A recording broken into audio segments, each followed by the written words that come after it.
Wunderbar, dass Sie alle gekommen sind.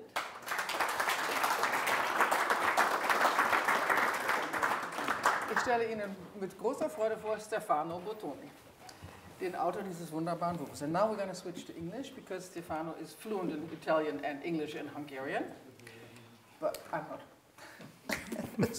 So, ich habe das auch mitgebracht. Steht hier unten. Okay, welcome and thanks. Thank you very much. I do something which I usually don't do, especially in the beginning. I advise you to buy the book in the end. Because Stefano Bottoni wrote, seriously, one of the best Orbán biographies that I've read, and I've read a few since I write about Hungary since 2010. And if you really want to learn not only about the man, but about the country and its development within the last 30, 40 years, actually, because that's what you cover, then this is really worth the while. Stefano Bottoni was born in Bologna into an Italian-Hungarian family. That is why he speaks fluent Hungarian. He's a specialist on Central Europe in general, on communist Romania. We just talked about Romania, another fascinating topic, and the Hungarian minority there. He taught history of Eastern Europe and comparative politics of Eastern Europe at the University of Bologna, and is now, I hope that's still true, because I wasn't aware whether it changed. You're an assistant professor at the University of Florence right now. Associate, but okay. Okay. Besides, he was for many years a research fellow at the Institute of History of the Hungarian Academy of Sciences. Orbán, the biography, was written and first published in 2019. But this version here, the one that's translated into German, is, as I just learned, like the product of a revised book that was published in Romania last year. Yeah. So it's not, this book is not 5 years old, but it's actually, it's brand new. It's really brand new. Completely refurbished. Yes. And new, and worth buying it. Yes. You know, brand new. So, and I'm sorry. I'm going to cough sometimes today. I have a few questions about the book because as a journalist writing about Hungary, I know how difficult it is to get access. Did Orbán talk to you? Did Fidesz guys talk to you? Did anybody talk to you? I never met Viktor Orbán. I wasn't even in the same big room with him. I heard him speaking a lot of times in the crowd. Last time, maybe a couple of years ago, but I attended a lot of Fidesz meetings starting from the early 2000s when I started getting more interested in Hungarian politics, and I don't have to hide what many people know about me. I was rather sympathetic with him and with Fidesz in those years. This is why I had a lot of friends. So I'm not from those families where people can claim, oh, I know no person around me who is from Orbán's side. I know a lot, starting from my family, friends of my family, friends of mine, friends of friends. So this Fidesz Hungary, which is basically almost unknown to foreign correspondents and those who don't speak Hungarian, was very much part of my own life. I started changing my mind over him and over what he was building around 2013-14. And after 2015, I started understanding that, okay, so we have big things going on here. And then when an Italian publishing house asked me in 2018 to transform pieces of analysis I was writing sometimes in Italy to explain Orbán to the Italians, because they were calling me to do that, into a book, it came out a rather critical book, and I tried to systematize what I started writing about him into a historical analysis of Hungary since 1989 through the eyes of the most talented and the most influential politician we have produced over the last maybe century or at least 5 decades. I'm going to talk about the person, the family, and then the development of Orbán in Hungary, with Hungary, and the development of Hungary under Orbán soon. But can you just say a few more sentences about your family, the Hungarian part of your family? Because you said are they Fidesz members? Are they just sympathetic? Did they turn away as well? My mother was born in Hungary. She left Hungary when she was 20, so my parents are now living in Bologna. So I'm from a typical mixed, so something in Vienna you know very well, typical mixed family. I was raised bilingual.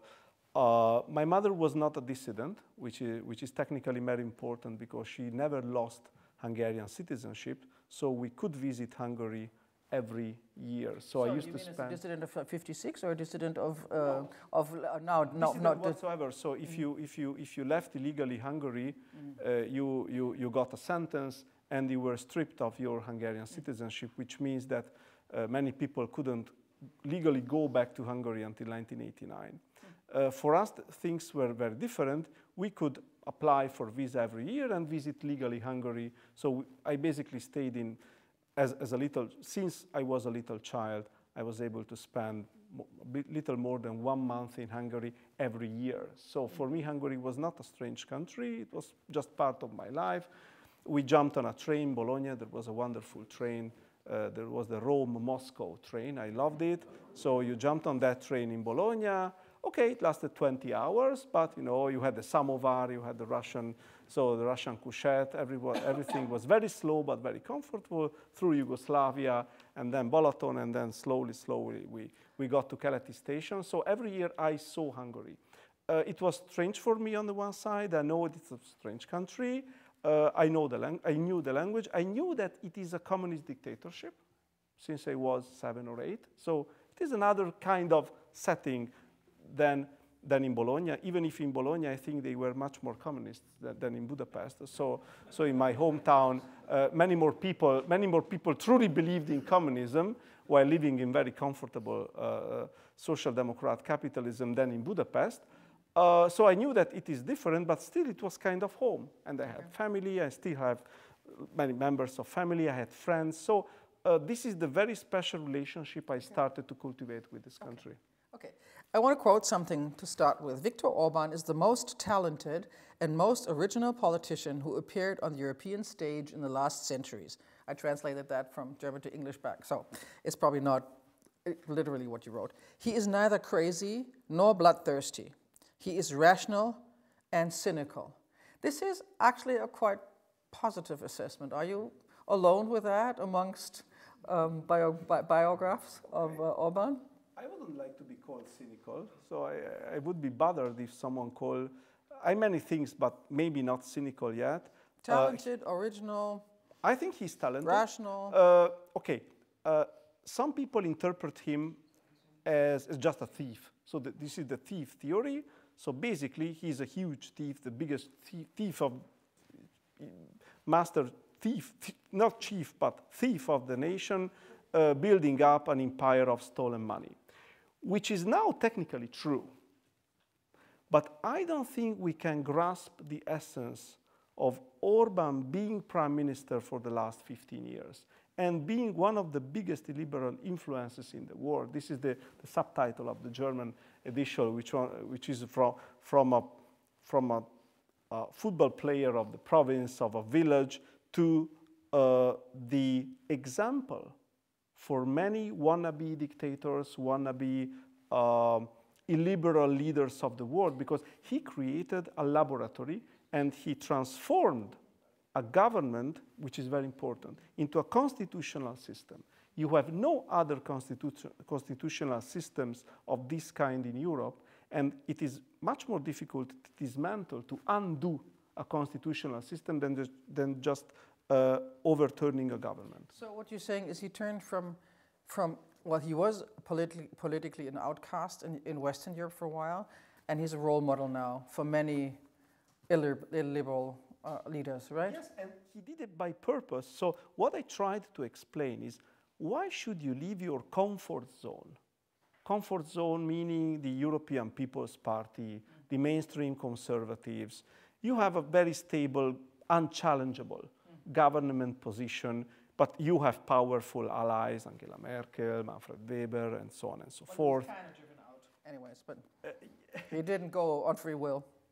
Yes, but he did everything he could to be kicked off. So he really provoked them at the point that after many, many, many years, they decided, okay, now we have to do something about this guy because he's really out of line.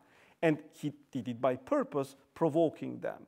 Why did he? And I think that he already had in mind that, okay, he's going to replace, we are speaking about 2018, 2019, 2020, he's going to replace this system of European alliances with a new one. He started speaking about the new Europe we are going to build, and the new Europe will be ultra-conservative, will be a Europe of nations, a Europe of patriots, whatsoever. And this is strategy. This is not something happening by chance. This is something you start building, and you make alliances. At times, very strange alliances. I don't have to remember the word Trianon here, okay? This is the first and the last time I will pronounce the word Trianon, but you know what it means here. And so how can you be in excellent working relationship with people like Fico, Robert Fico in Slovakia, or Alexander Vučić in Serbia, who are both egregious Slovakian and Serbian nationals? And it happened with him. I think it's a political miracle, but they could combine national interests, which are in many respects totally incompatible. I am going to explain Trianon, and you're going to correct me if I say something wrong, because I'm not sure that everybody knows it, and maybe we just want to insert that. So Trianon was the big treaty after the First World War in which Hungary lost 3/4 of its land, or was it even more? A third. Depends on whether we count Croatia in the package. If Croatia is in the package, we lost more. If you take out Croatia of the package, we lost a bit less. But nevertheless, we lost a lot. Okay. So this is yeah. to what it is today. And there's lots of people in Hungary who cannot cope with that. Anyways, so I want to look at Orbán again. At his personality, you quote him, I think it's very interesting when he talks about his family. He himself said that his father was violent. There was no culture in the house, no books, no intellectual talk. He was influenced by the army and the university, so externally. His exam was a text about creating a civil society in opposition to power. So something which is actually sounds like a democratic analysis of what to do in a civil society. He had a Soros stipend and he was in Oxford. Is he a self-made man who distanced himself from his upbringing? On the one side, he's a self-made man because his father was really a violent person, and we have video footage of Orbán explaining this to journalists with no pain, basically, in a very plain style, with almost a sarcastic smile. He was 20-something, and he was like saying, "Okay, but it's over now. So now I'm a grown man. I'm doing my own life." So on the one side, we have this countryside, which is Felcsút, which we are 40 kilometers from Budapest, but very many miles away from Budapest. So mentally speaking, we are very, very far from Budapest. On the other side, we have a son of the Kadar regime middle class. Mm-hmm. So the father could become an engineer, spent 1 year in Libya, working abroad, earning true money, so US dollars. His mother was a logopedist, so was a teacher. So it is basically the small elite of a village in the consolidated Kadar dictatorship. So we're not speaking about poor and helpless, desperate people. And second, Orbán manages to attend the best school in the country, in Székesfehérvár, where he studies English. It was quite rare in the Hungarian educational system until 1989 that you could have a second language in high school beyond Russian. And he managed, so he not only learned some Russian, which 99% of Hungarian pupils then forgot immediately after leaving school, but he also had some good command of English, which was very rare for someone age 18. I just want to make a comment. He obviously made up with his father because now he uses him for his corruption schemes, as we all know. So they have some kind of a deal. But anyways.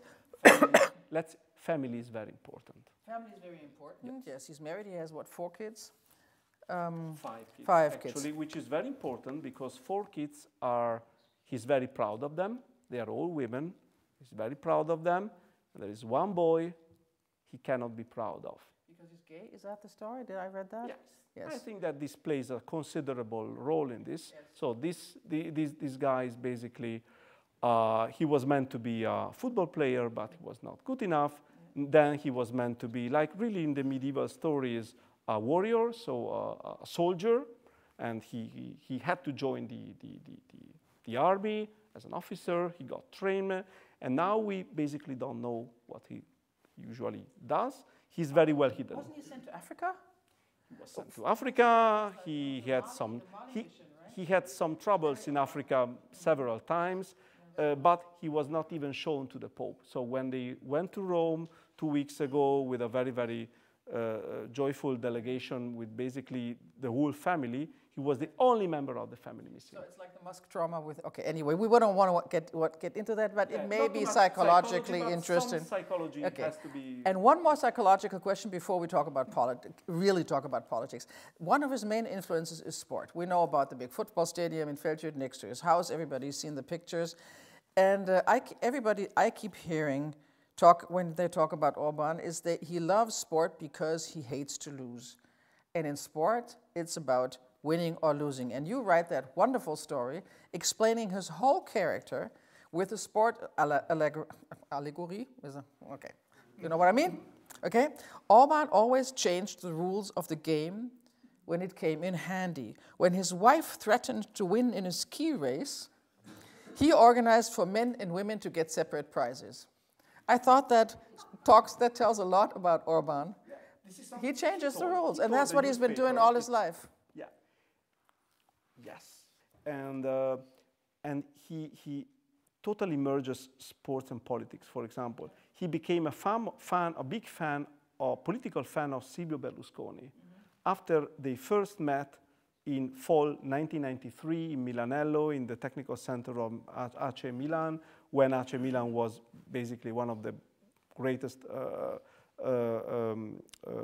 teams in the world, and Berlusconi was only the big Silvio Berlusconi, was not yet a politician, but very, very rich, very famous, and they liked each other. So Berlusconi found something in this 30-year boy from the Hungarian province, who was the leader of a small liberal party and a member of the Hungarian parliament, and Orbán on the other side was totally thrilled by the way Berlusconi welcomed him with a helicopter and whatever. So he thought that I have to be there. I have to reach this kind of level. This is the world I would like to become part of, which is combining soccer and politics. And this is precisely what Berlusconi started doing a couple of weeks later. And power.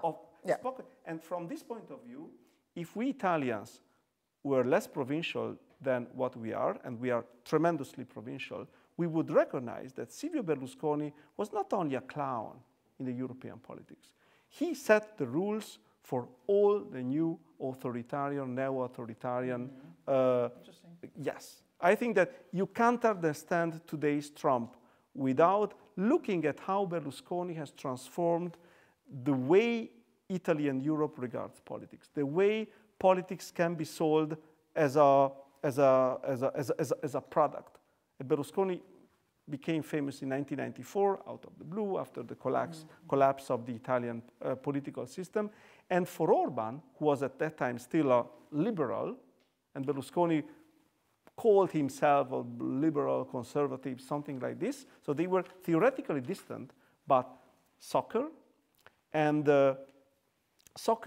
this fighting spirit totally unified them. And as you know, Berlusconi became his long-lasting political friend in Italy until his death, basically. Yeah. Tell us, you were mentioning he was then still a liberal. Orbán was a liberal when he was young, obviously. He founded the Young Liberals. And he soon, during school and then as a young student, he became the most important liberal young leaders of Hungary. How did he manage to do that? What made him so big so quickly? Two things, I think. The first, he was never a dissident. He was too young to be a dissident. We have the older dissident generation, those born between 1945 and 1953, basically. They did samizdat, they but they had no political ambitions. They were like Václav Havel and all, so they were kind of witnesses of the dictatorship. They couldn't either imagine to change the system politically. I think that Orbán was born a political man.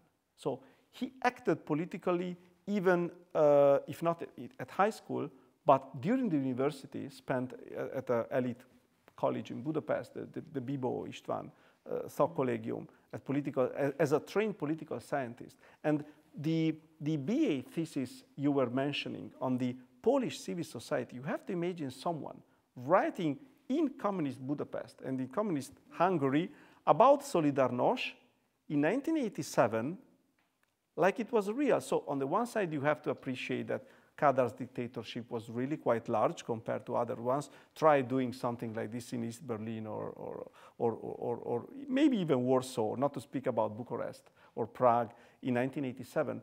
But also the fact that for Orbán, starting 1987-88, the true goal was replacing the communist system. Not denouncing him, not becoming a witness, no, making politics. And second, the unlimited ambition. You have to be unlimitedly ambitious. So this part of his character was already there. Okay. He's a very pushy, impatient man. Yeah.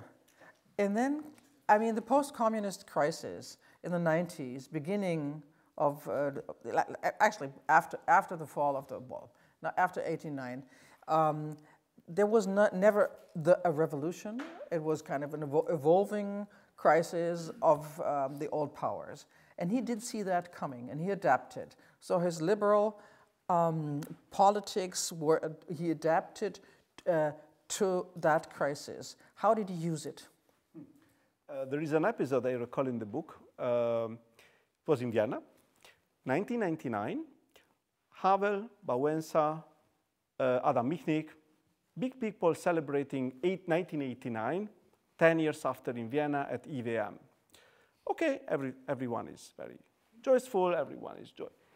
Orbán is there, he as an invited, and he was the most distinguished invited then because he was acting prime minister, a very young one, a very ambitious one, and he delivers a smashing speech about 1989 as fake revolution and stolen revolution. Everyone was just stunned.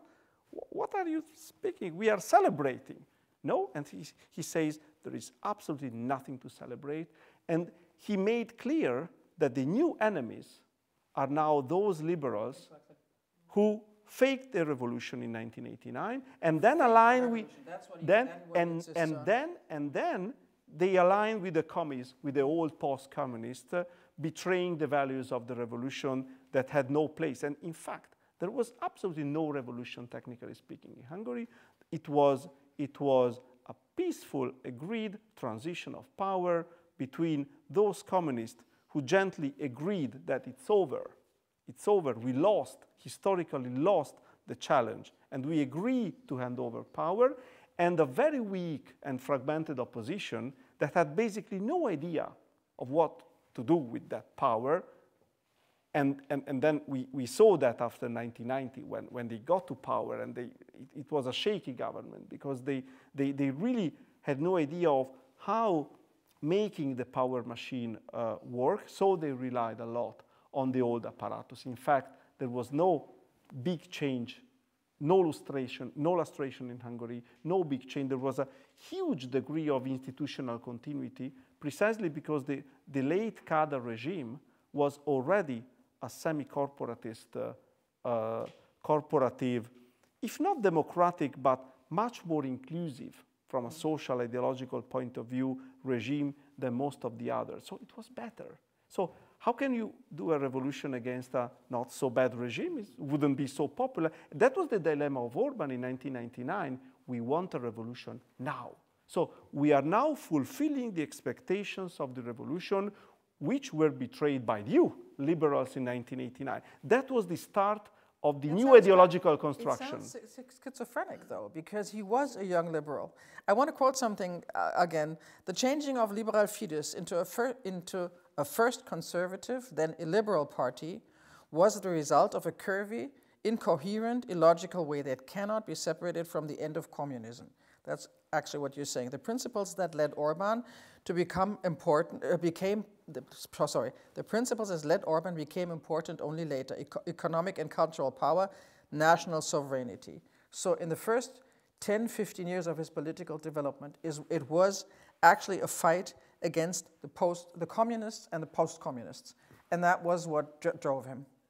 Yes, because at that time, so at least until 2004, when Hungary joined the European Union, the big goal of joining the EU beat anything else. So the big goal was joining the EU because the EU is good. And Orbán totally agreed with the narrative that EU is basically good. Then we can reshape Brussels, but we have to join Brussels.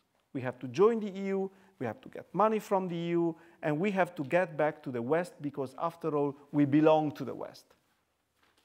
So many things, geopolitically speaking, started after 2004 when the dream of joining the EU was fulfilled. And then Hungary found itself in the middle of the EU as a forgotten periphery, basically, as a poor country with no money. Money started to flow to Hungary and Poland and the other countries only after 2008-9. There was a bridge, you know, because it's a technicality, but it mattered, unfortunately. Eastern Europe was not part of the EU budget until 2007. Okay. They kind of forgot them. So the Eastern Europe became the main beneficiary of the EU budget only starting from the EU budget 2007-13. And I know this, but my wife is in the EU bureaucracy. So they started getting money in 2008-9. At that time, Hungary was already hit by a devastating economic and financial crisis. So the first years of the EU membership were not good at all from an economic point of view. And that was crucial in creating the feeling that, oh, what kind of club have we joined? We didn't expect this. And he used that very smartly, but I want to make one step back because you jumped ahead a bit, because we're already in the 2008-19, right before his the second time he was elected. But he was elected a first time. Yeah. He was, as we tend to forget, he was prime minister from 1998 to 2002. And now I learned from you that he behaved strategically smart on the search for a new course then, you know, turning away from his old ideology, and he turned aggressive and populist. And his main campaign was against minorities, if I don't misunderstand it. Where did the minority topic come up and why? Why was it so useful then? He was always sensitive to the topic of Hungarian minorities abroad. You might remember, and many of you can remember, at least once in a year, Orbán delivers a big speech in a Romanian, actually Transylvanian summer camp in the geographic middle of Romania, but with absolutely no Romanians at all, in Tusnádfürdő.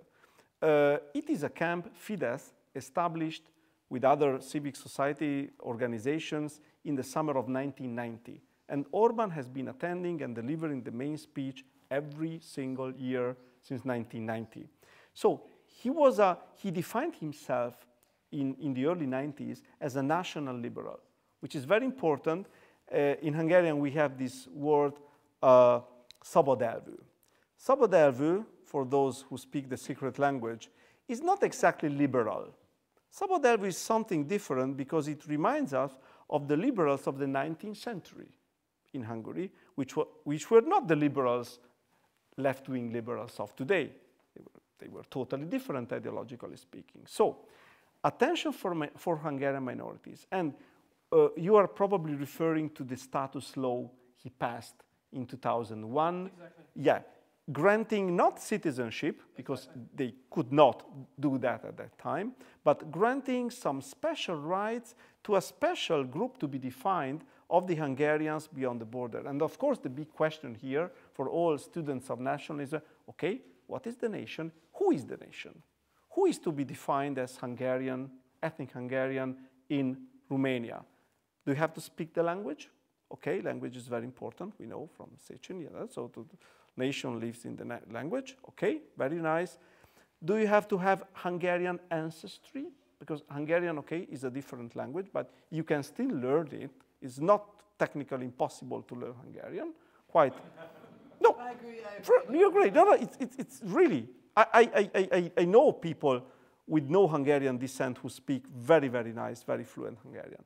But it's okay, it's still not the typical case. If you are from a mixed family, are you entitled to whatever? And what does it mean? Because that was the Romanian or Slovak concern. What does it mean, guys? It is mean that you are not now part of the Romanian political nation, Slovak political nation. Are you now thinking in terms of all big Trianon? Okay, I'm saying it again. Last time. In the end, it's all about Trianon.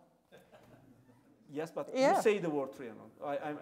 I'm not pronouncing it. So I have the impression that every Hungarian I know dreams of Trianon every night, but that's a different topic. Anyways, so the status law, you know, about we dream of the status. Exactly. Yes, exactly. And the empire. Status law at the beginning of the Nullerjahre was a law in order to incorporate all the former Hungarians called minorities into the majority of the Hungarian nation. Yes, but you know, people of Central Europe can be very, very tricky. I know a lot of Romanians who did the Hungarian card in order to get free tickets, train tickets to Hungary whenever they wanted.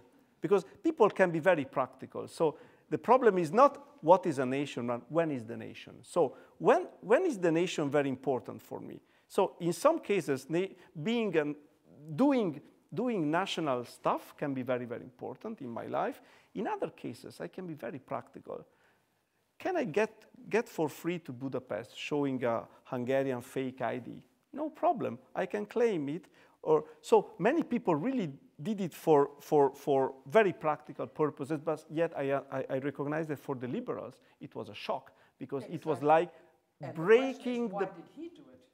I mean, why, if I can get something for free, okay, but so and he was a nationalist already then, and yes, and he's proud of being there. Like yes, he's really proud, and he was challenging the liberals because this is very important. He understood, I think, much before many others, that the new overarching European political space, which is going to be the EU as a big framework, will be transnational and transborder. The left wing was sticking to the Kadarist issue that minority issues are strictly internal issue of the host country. Mm-hmm. That was a basic contradiction. Because in our modern politics, everyone is meddling in the internal affairs of everyone else. Orbán is speaking about Romanian politics. We are speaking now here in Vienna about Hungarian politics. Basically, sovereignty is at stake. We are getting to the issue of sovereignty. Orbán was saying, guys, we want to be a bit more sovereign. The point is how much we hurt the sovereignty of other countries. The Romanians were very, very offended by it. At the end, he made a deal with Adrian Nastase, the social democrat and very skilled, maybe the best prime minister Romania ever had. Very corrupt man, but you know it happens. But he was a very talented, very skilled person, and they got a deal in December 2001. So it was implemented in Romania, which was the biggest community, of course, because of Transylvania. In Slovakia, it was not implemented because the Slovaks were very stubborn about double citizenship and they were only at that time building their own new political national communities. They didn't want Hungarian interferences in this. So next question is, if he was successful with that, shocking the left liberals, if you want to put it like that, but convincing a lot of other people. Nevertheless, he lost the election in 2002. That was a shock for him. He doesn't like to lose, as we know. What happened? What happened? Not easy for me, because at that time I was a supporter of him and I really wanted him to win. So now I have to split my personality, which is not a good thing. between that I remember from April 2002 and that I know now as a historian or an analyst about April 2002. What was my perception at that time was that after all, he didn't govern bad. Hungary was in reasonably good shape, so a second term can be imagined.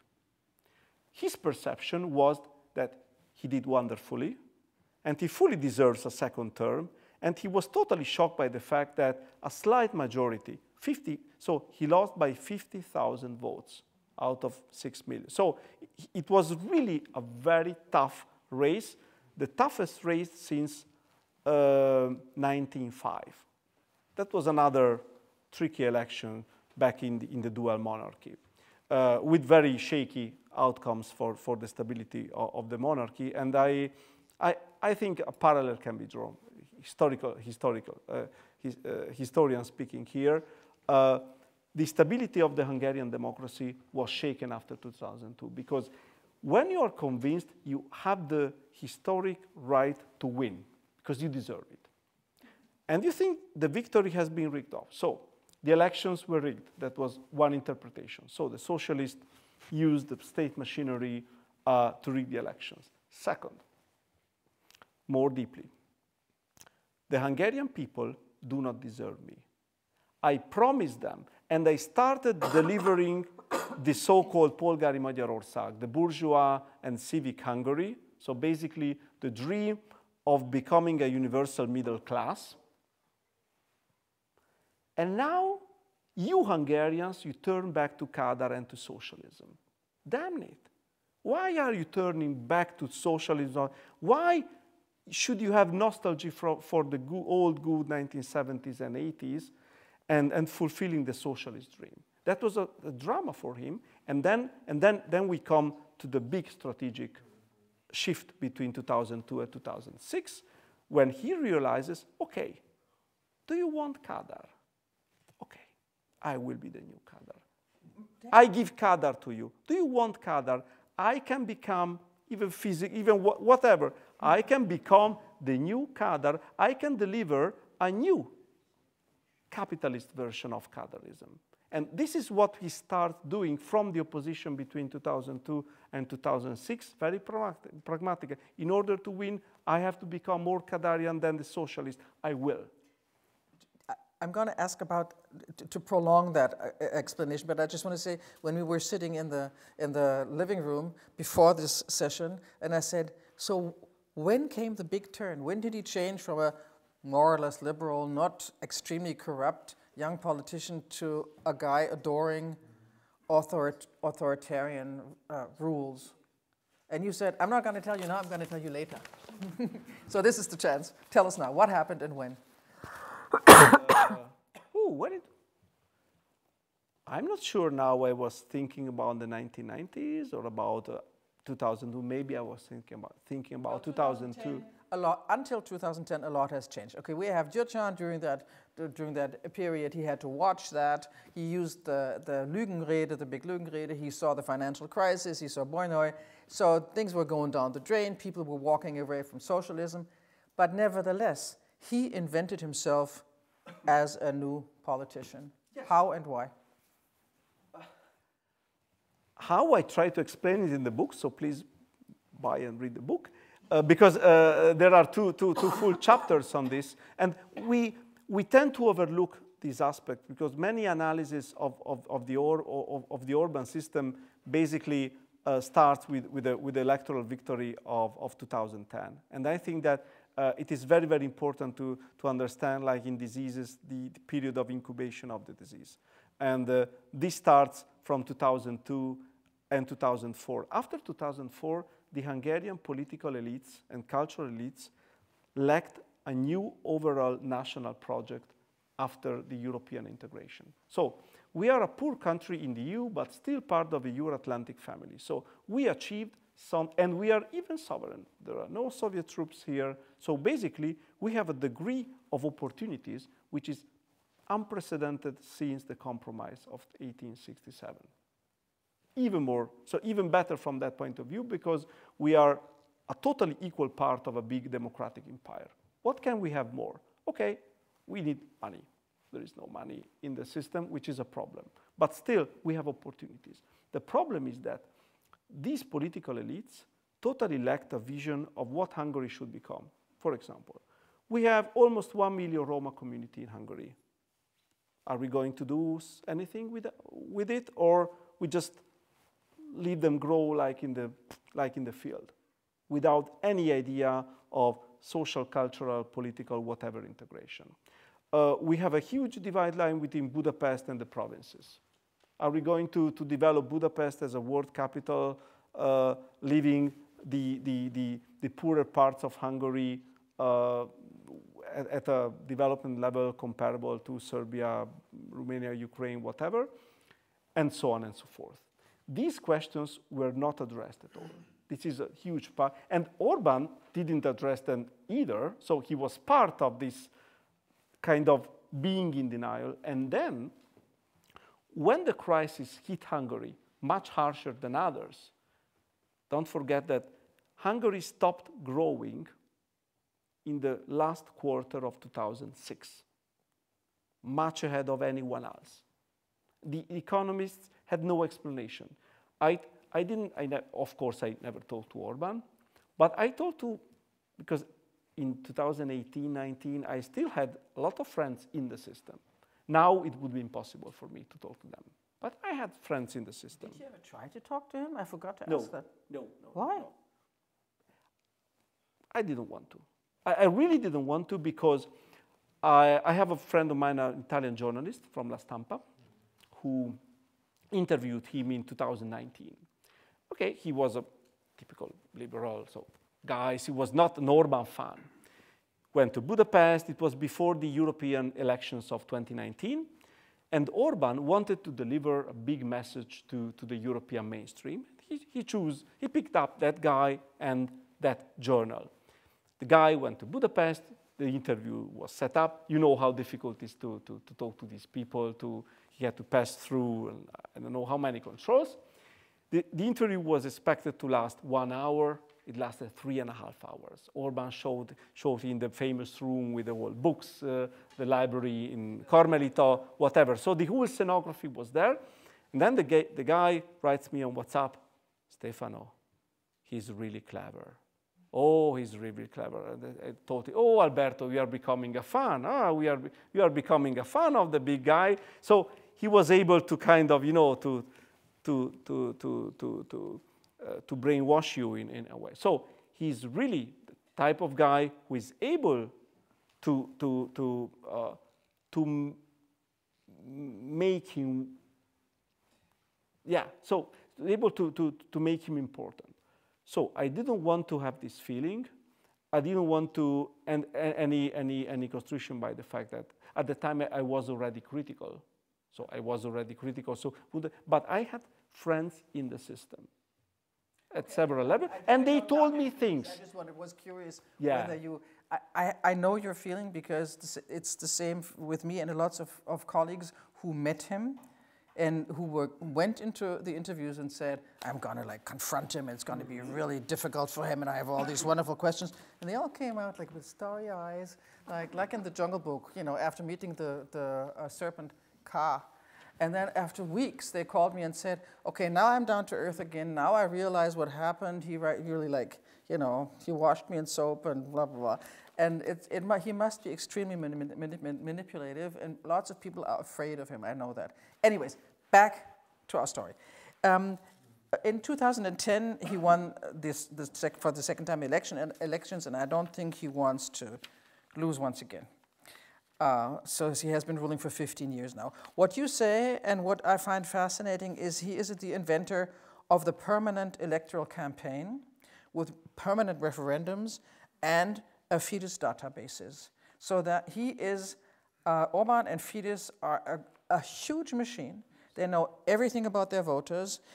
Through the referendums that they do every year, they have information about their voters, about the population, whom to ask, what to ask, how to manipulate people, what to sell, what to buy. So Hungary has been for 15 years actually in a permanent election, right? there is a magic word political scientists use for these. It is a Russian invention, political technology. And we have the technologists. The technologists are the last frontier of politics, of post-ideological politics. Technology means maximize power and making the power system win the elections, because Putin also has to have electoral legitimation. He has to get 70% of ballots. There is no one single party in Russia, even today. There are more parties, but they are not really competing. Only one party has a chance, but that party has to play the role that, oh, we have a competition here, so I have to beat them. Of course, I beat them, and then I build up this mockery. Of course, it was not the case in 2010. So in 2010, Orbán genuinely won by a landslide, and don't forget that we had another party, a real far-right party at that time, Jobbik coming from nowhere, getting 15 and then up to 20% of ballots. So the point is, if you add Fidesz and Jobbik, and also LMP, politics can be different. They were ecology, they were left-wing liberals, but very much anti-system. So the point is that the system was over. The system was over. 3/4 of the Hungarian constituency of the Hungarian electorate just rejected the system. What we didn't know at that time in 2010 was that rejecting the system equaled to rejecting the post-communist liberal democracy as such. So not trying to make it work better, but just throwing it away. And this is precisely what happened. Okay, I have two questions about economy. One is more about corruption than economy, which is part of the Hungarian economy. Maria Schmidt, in 2010, you know, a friend of Orbán's, and who she's been working within the system, famous historian, exactly. You quote her with a wonderful sentence: "What is different now after the election 2010? What is different now than with the socialist government? This time, all the money flows into our pockets." So this has been a master plan since 2010? Sorry, can you repeat all the money? All the money is going to flow into our pockets. Yeah, sorry. Okay, to be fair, they didn't start in 2010. So what is very remarkable, okay, of course, politics is very expensive. Public finance, public funding of parties is a mockery. So everyone knows that party funding accounts for maybe 10, 20, 30% of the real expenditures of a party. So you have to find the money to fund the party elsewhere, throughout other gray economy, black economy, whatever it means. Okay. Everyone did it in Hungary. And Orbán had the treasurer called Lajos Simicska, who had this in his hands, concentrated all these huge tasks until 2015. And then they had a fallout. Yes. Simicska had a very clear stance. You can steal for the party. You try not to steal too much for yourself. That was the golden rule, which was very, very similar to the golden rule I knew for the Italian parties until the 1980s. You steal for the party because politics is very expensive, not too much for yourself. But that changed after 2015, because since everybody is stealing for themselves. Yes, and you have the emergence of a new generation of oligarchs. They because want their share. Yes, of course they are not oligarchs the Russian style like Khodorkovsky or Gusinski, because they are no one. So these people are, what is Strohmann in German or English? Strohmann, okay. Oh, this is a wonderful borrowing from German, as so much in Hungarian, so you will understand it. So they are basically no ones. Yes, they are, so they are put in charge on, oh, let's build you up with 2 billion euro, okay? You have this trust in 2 billion euro, but this is not your money. Technically, yes. Politically, not. So this is a new kind of business. And what is remarkable is that up to 2010, the Hungarian political life had a golden rule, which was the golden rule of 70 and 30. 70% to the government, 30% to the opposition, which is fair. More or less, it's fair. So you can steal 30% of the procurement, of the extra profit on the procurement money. Okay. Which means that Fidesz made already a lot of money to do things as an opposition party. The socialists were so large, were so, naive to think that Fidesz would have returned the favor after 2010. After 2010, the proportion became 99-1. Kind of.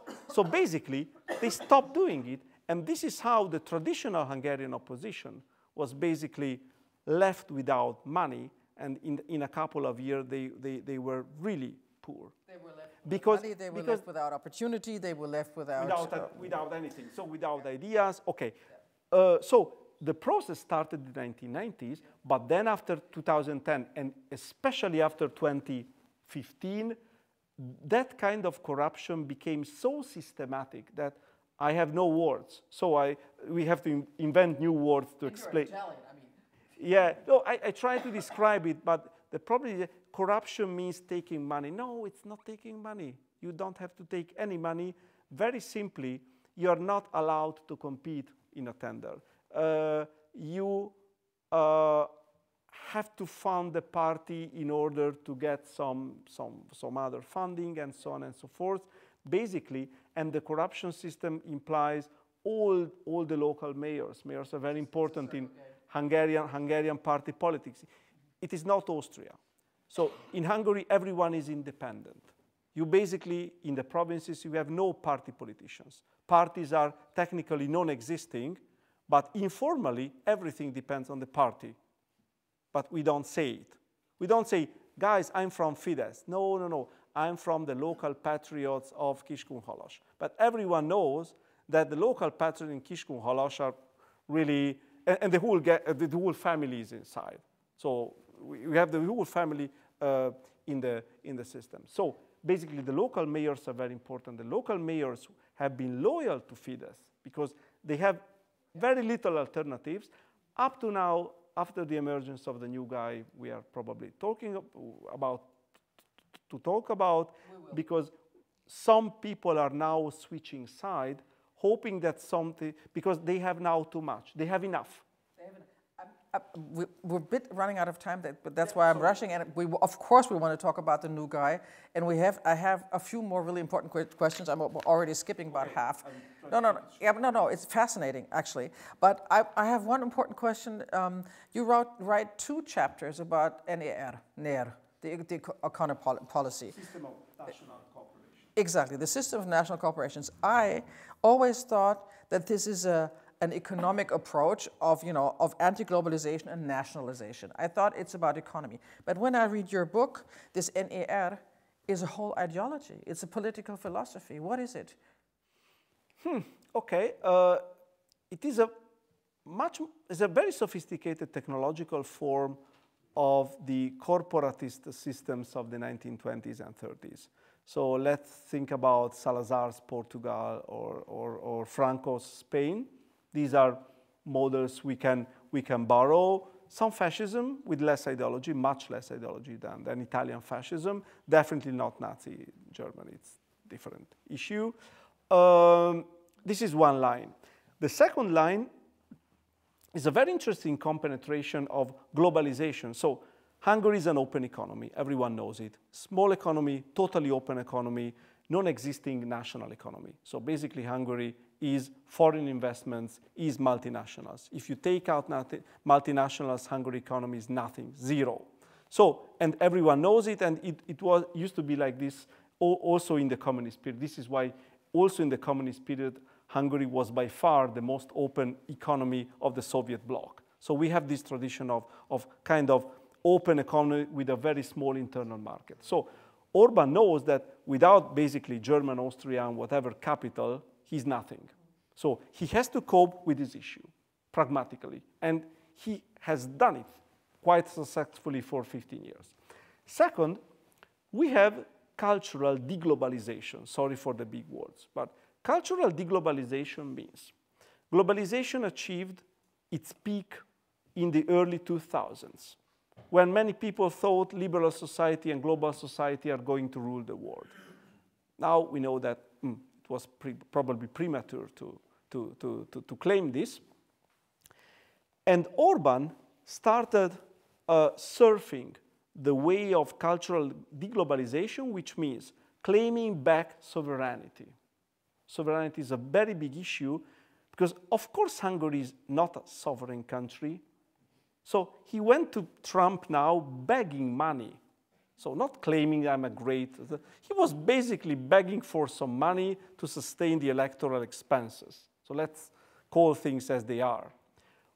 Then he lectures us about national sovereignty. So the tension here is between globalization, which is denied but still very much in place, and sovereignty, which is claimed but still as a dream, as a hope. Because of course you are not sovereign, you are the leader of a small country which is part of a big informal empire which is the EU. And sorry, it is like the dual monarchy. Hungary joining the dual monarchy by its will, and then claiming, no, it's not good for us, not good enough. And those in Vienna say, guys, what do you want more? You got what the Czechs, the Poles in Galicia, the Romanians will never achieve. We only gave us to you, our second best partners. Please take it. And you are not satisfied. And now Brussels, we have the best possible compromise for development. No, we want more. It's not enough. So as a historian, I see that part of history kind of playing once again. You mentioned Brussels. Mm-hmm. The fight against Brussels, I mean, it's almost pathetic by now. I mean, what does he gain from it? And why does he fight it with such power? Weren't the Hungarian nationalists of the early 20th century pathetic, fighting Vienna while Vienna was basically giving them everything they wanted? Of course they were, and of course they did it. They kept doing it with much pleasure. So I think that from this point of view, we have a long-term continuity of approaches towards empires. So on the one side, Hungary has to be part of some empires because it's too small to be on its own. On the one side, and I say Trianon for the third and maybe the last time, the fact that we used to be an empire on our own. We used to be something much bigger, not only mind in territory, but in kind of range of ideas. You know, think big. And Orbán is the kind of guy who thinks big, even if when he drinks palinka in the village, even if we play soccer with the small boys, he thinks big. And this big thinking is part of an imperial thinking, which is, I think, is overarching. Of course, it's the never overcome Trianon trauma. It is very much there in his way of thinking. So that was the fourth time. Yes. I have a few more questions about politics before we turn into the last curve. Russia. Mm-hmm. Is there kompromat about him? That's the rumor, that he started to love Putin because there's kompromat. Or is that a way of evading the Brussels imperium? I guess there is a kompromat. I have no smoking evidence. If anyone has smoking evidence, please come to me. Know what kompromat is? So, the securities that the Russians collect, something the security services collect. They are very good at it, usually. So they do it with a lot of important people. So we don't know it. I gathered in the book all the pieces of almost evidence we have. So Russian investigative journalism, Hungarian investigative journalism. So everything they gathered to support what seems to me a very reasonable claim. So, and the claim is something really changed after the very day, it was November 2009, when Orbán went to St. Petersburg. And after he flew, he thought probably something about Russia. And after he came back, after a half an hour face-to-face meeting with Vladimir Putin, at that time prime minister, not president of Russia, he came back with the very notion that, oh, Russia after all is a great country, we have to be in very good relations with Russia because it's a very great country. And he was the same guy who in 2008, in my eyes, right-wing eyes at that time, very, very rightly smashed the socialist government for not being brave enough in condemning Russia during the aggression against Georgia. And Orbán standing as a defender of Western values, of NATO. So it is wonderful to hear back Orbán. I would play it again. So if I would be an opposition politician, I would just let Orbán speaking, the 2007 and 2008 Orbán speaking about Russia, because it is not really like the same person. But we know that even before the elections, he started planning something new. So that St. Petersburg meeting, whatever happened, was really consequential. So it was a real turning point in his approach to Russia.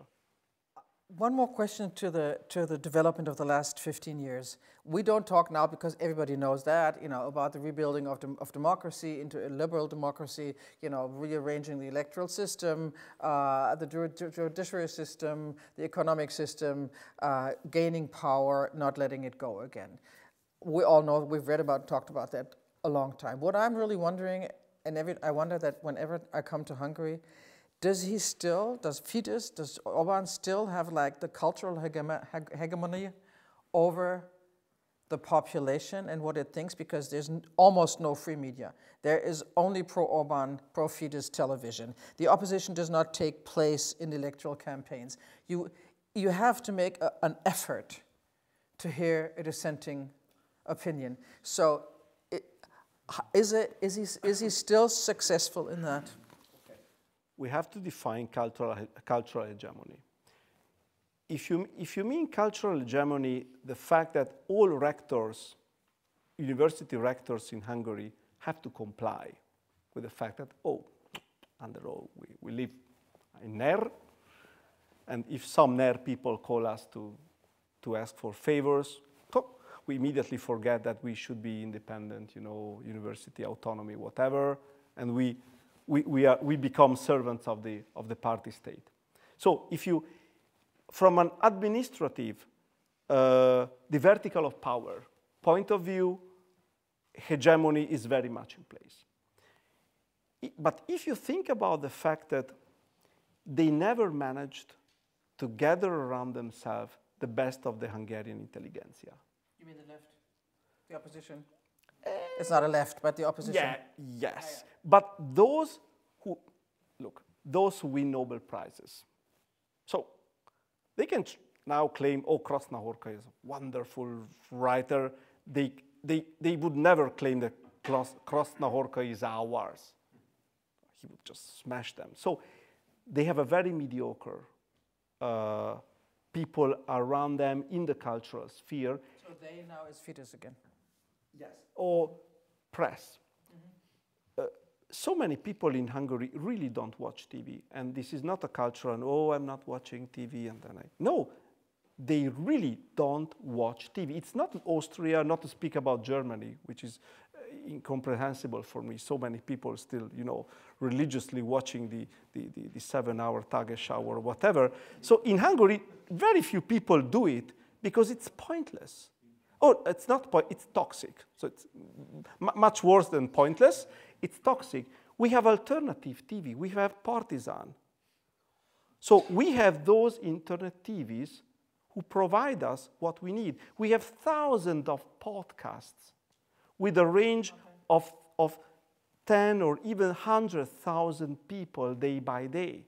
So the lack of resources and the lack of opportunities in the mainstream official nationally broadcast media stimulated the East European creativity. So we are doing it, what we have, and since we still have totally free internet in Hungary, it's not Russia, We have no Vkontakte, not digital sovereignty, which is so funny to say I'm shutting down the normal internet and I'm making my own ones. Since we still have these opportunities, we have YouTube and whatever we need, we are doing it. I do a small part in being this part of an alternative kind of media system. And the media system is now there. We don't really need it. And the traditional TV is, okay, so we have it. Of course, and what about print? Print is dying. Print is over, as the Romanians say, gata. So print is totally, it's pointless. The print is nowhere. It's not Germany where people actually buy something which is very expensive and 200 pages and they read it on the train. No one reads print. Print is dead. And Hungary was one of the first countries so we are much more ahead, and we are trying to transform an awful structural economic situation into some kind of advantage. I have no idea how many people could be touched by the so-called opposition, pro-democracy, whatever discourse, if we had a normal media. This is another question. Of course, the range of the opposition is still limited. We are basically talking to a wide audience, but not to everyone. I know a lot of people who are totally untouched from everything I could tell them. Oh, you know what corruption? What palace? Oh, does he have a palace? Really? No, I never heard about it. Hatvanpuszta. Where is Hatvanpuszta? I don't know about it. So, and some of them are not even mocking it. So they are for real. So we have to bear in mind that everything we say now touches now maybe half of, or slightly more than half of the Hungarian electorate. Another half is totally untouched by it. Which leads us directly to Peter Magyar. Okay, two questions. First, an introduction to Peter Magyar. You mentioned that the opposition didn't manage to assemble the brightest people. I think that was the problem last time with the united opposition going to elections with Peter Markizoy, who probably was not the best choice, a compromise that didn't work out. Okay, now this time, there's almost no other party but Peter Magyar and TISA. All the other parties are either destroyed or irrelevant, except for maybe Mihazonk, the right extremists. You'll explain. It's Our Majesty's opposition, so they are the fake opposition Fidesz needs on the far right. This is totally the Putin's. We need a fascist. I was going to say that. So the fascists are like a product of Fidesz, Okay, so what we have is we have Fidesz and we have Peter Magyar with his TISA party. So first of all, what do you think of him? And will he survive the next half year? I don't mean physically, I mean politically. Okay, never spoke to him. I was in the audience maybe 10 meters from him once. Yeah. It was last year, so still at the beginning. Great impact. Look, he's a cultural product of Fidesz, first. And he's not faking it. He's very honest about it. Right-wing family, political family in Hungary. Political family means many members of the family active in politics in different periods, which is, I wouldn't say totally rare, but still not the type of family of Orbán. So urban against rural environment, well-to-do family. So one of his relatives was Ferenc Madl, professor of law and former president of the Hungarian Republic. Another was a very famous lawyer, a guy who was always in TV, Pál Erdős, explaining legal issues to the Hungarian public. So he's part of the political elite in a way. Yes, political, social, and also cultural elite, which is, playing some games and not others. So he was a trainee in Brussels very, very early, then joined Fidesz. Anyway, so he's culturally Fidesz, which is a huge advantage here. And not only in dialectic terms. He knows the enemy. The biggest problem with my left liberal friends is that they were totally, I'm so sorry, disconnected from this country. They had no idea what this country is. I, as a an almost foreigner, had a much better grasp of the country than those living in Budapest and pretending to speak in the name of Hungarians about. They had no clue, because you can't pretend in such a country where 50% or 40% is pro-Fidesz, oh, I don't have any Fidesz friends. You have to. You have to have Fidesz parents, relatives, sisters, brothers, nephews, whatever, grandmas, who are telling the bullshit of Fidesz. And you have to know that so many people are like them, think like that. You have to know your enemy. You have to know the enemy. So like the Cold War, area studies. Study the Soviet Union. Study what the enemy think. How the enemy interpret the reality. So he was an insider, as any traitor, because he's a traitor. Seen from Fidesz, he's the quintessential traitor. He knows the enemies. He knows the secrets of the enemy, and also the dirty secrets. Fidesz is playing very, very dirty. They have been doing it. Maybe you remember the campaign against Gábor Vona, the leader of Jobbik in 2017, 2018, has been... I'm almost inclined to say, poor guy. Yes, poor guy. I thought the same. Poor guy. Even he used to be a fascist back in the old times. He really didn't deserve to be smashed like this. He was, and he quit politics after this. So we have, and this set up a model. You can destroy your enemy, and the EU does nothing, no one does nothing, so nothing happens. Everything goes smoothly. So they have the same blueprint with Magyar, but the bad news for them is that Magyar is made of a very different iron. So Magyar is not a superhero, but he's really resilient. I use a word which is very, very fashionable now. He's very resilient. He was resistant to basically everything. And since he really knows the enemy, he can be blackmailed, but he can also blackmail most of these people, which is so rare in Hungary. And after all, you know, Hungary is like Austria. Very small countries, very concentrated elites in several square miles in Vienna or Budapest, everyone going to the same sauna, everyone going to the same club, everyone chatting about people. It is very difficult, after all, to keep a secret. And Magyar attended all these good parties over the last 20 years, and he knows everything about these people. And I'm quite sure he's going to talk even more about them. And he doesn't make many mistakes. Of course he doesn't say the wrong things.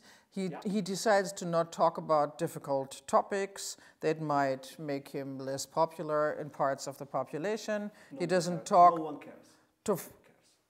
What? No one cares about mistakes. This is his secret. So those who have decided last year that now we give this guy a chance, because if he loses in 2026, Vienna can expect really refugees welcome. So we give this guy a shot, a real shot, regardless of who you are, Magyar Péter. You were doing Fidesz, no problem. So who's we? We give him a shot. Who's we? The ones who are already, you said the ones people have now enough? gathering around him from the right, from the center, from the left. Okay. So I attended some Tisza Island, which is where you don't have a party. Tisza party is basically non-existing. It's one person. No. Okay, it's one person on the top. Yeah. Okay. Leadership cult, total leadership cult, Péter. Péter. Okay, you have Péter. But under Péter, you have more than 2,000 Tisza islands, which is total grassroots. Total grassroots meaning no budget, no vertical power, no one who tells you whom to invite, what to say, what to cook at parties, how to do politics. People just do it. It never happened in Hungary. Maybe in some circles around 1989, 1990, then it totally disappeared. Fidesz civic circles were, okay, Viktor Orbán founding the #1 civic circle and inviting all the people to join him. So it is not grassroots. the left wing totally disappeared from this kind of policy. So they did something totally different, very technocratic, very cold, and they are now nowhere. So what we see now is a lot of people doing, many of them for the first time in their life, something called politics, which is, if you know Hungary, the first thing a Hungarian will immediately tell you in a conversation, I'm not doing politics, nem politizálok. I'm not doing politics. We are not talking politics. This is a kind of standard statement for every good Hungarian in a conversation. We are not talking politics. And people are now talking tons of politics. Okay. This is very new. This is, I would say, almost unprecedented. Okay. I had something in mind, but yeah. Never. My last question, and then it's your turn. What you say leads to the assumption he doesn't have a realistic chance. If he will allowed to win by the system, he will have a chance. If he allows what? Allowed to win. So the problem is that we need, it's like, love, so you need two people. So if Fidesz will allow the contendant to win the elections, he has a real chance. Why would they? I have no idea. So I'm not making here more dramatic than that everything can happen. So everything can happen means Orbán can change the constitution and become president of Hungary, which means building up a wonderful semi-presidential system and basically preventing anyone else from governing because he will be there. He can change once again the electoral system, making him, for example, proportional. The Hungarian electoral system was already criticized for being, okay, let's do it democratic, let's do like Germany. 5% threshold, truly proportional system, which means making a landslide victory of Tisza impossible. He can lock Péter Magyar up. Yes. They can try kind of get rid of him. Okay, maybe not the Russian way. So look at the windows, but with some with some softer ways. Of course, it would be very radical. It could trigger mass demonstrations, but this is something they can do because this is a constitutional regime, and they have not only the police is very unsatisfied with the regime. We know it, and the Ministry of Interior, Pinter, who is the local Metternich, since so many decades. Pinter is now not only old and very sick, so sick and tired of collecting trash, but Pinter is also now untrusted in upper circles because he's now too softy. This is the new problem. Pinter is too soft. Pinter, after all, believes in something he calls his own rule of law, which is a very special one, but still the kind of ruling the country through some kind of rules. And now, so in this arena, now we have the rodeo with no rules. So this electoral campaign will be basically ruthless, and we know with no. This is why I say that many things can happen, because for Orbán, look, if you steal 15 to 20 billion of euros, wouldn't you regard such an election as an existential threat? I would. I would be very concerned of losing the elections, because you can't expect just a normal change of administration with handshaken and, okay, now I hand over the ministry of whatever. No, it is a change of regime. And while in 1989, the communists pragmatically accepted that it's over, and they are maybe then they can keep some cultural and economic power, what they did. And you had in the US president at that time was called George Bush. Now it's called Donald J. Trump. You had Mikhail Gorbachev at the Kremlin. You have a war criminal now. So many of the preconditions are very different and are worse for building up democracy. This is, and Orbán has many friends. One big paradox: this man is not isolated. he has many friends who will probably mobilize force and resources to keep him in power, because after all, he's important for them. So when I speak about the chances of Péter Magyar, I have to take in mind all this. Taking in mind all this, I would say that probably many Hungarians will disregard all these concerns, and also, oh, Péter Magyar makes error, doesn't matter now. Regardless of what he says about taxes, foreign policy, nuts. He has to replace Orbán. And then we talk. And then we talk about everything else. This is what many people think. I have no idea what will happen. Will be interesting. Scary, I'd say. Also interesting. Okay, Sophie? Okay, there's our microphone.